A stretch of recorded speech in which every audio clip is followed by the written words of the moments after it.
Everyone this is Santosh सबैजना नमस्कार you are welcome to my channel welcome to back again हजुर सबैलाई मेरो च्यानलमा धेरै धेरै स्वागत छ।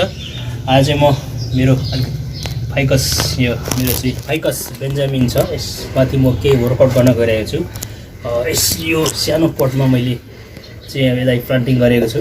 ट्रङ्कहरू पनि ह्युज छ। यसमा चाहिँ कस्तो छ भने एउटा अलिक बिचको चाहिँ अलिकति ठुलै ट्रङ्क थियो तर अझ ह्युज बनाउने विचारले होइन अब त्यो आइडिया मैले अलिकति गरेको छु। कस्तो भन्दाखेरि सिम्पली आइडिया हो, बाहिरबाट चाहिँ 2-3वटा गाछी चाहिँ जोडेको छु र तिनीहरूलाई एट्याचमेन्ट गरेको छु। यिनीहरू लगभग गाँसिएको पनि छ है, त्यो छ ह्युज स्ट्रङ बनाउनको लागि। एक्स्ट्रा 3वटा चाहिँ बाहिरबाट मैले चाहिँ प्लान्ट चाहिँ रोपेको छु भनौँ न, त्यो छ। र यो चाहिँ यसलाई चाहिँ अझ मैले चाहिँ ह्युज स्ट्रङ बनाउनको लागि चाहिँ अलिकति ठुलो पटमा सफिसियन्ट सोइलमा अलिकति रोप्ने विचार गरेको छु। ओके, र यो कार्य म गर्न गइरहेको छु। यो चाहिँ मेरो पटमा रोप्न गइरहेको छु। यो अलिकति ठुलो छ है पट चाहिँ, र यो सब मेरो मेटेरियल्सहरू यहाँ म मिसाउन गइरहेको छु। ओके,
ओके, यो सानो कार्यलाई म यही थाती राख्न चाहन्छु।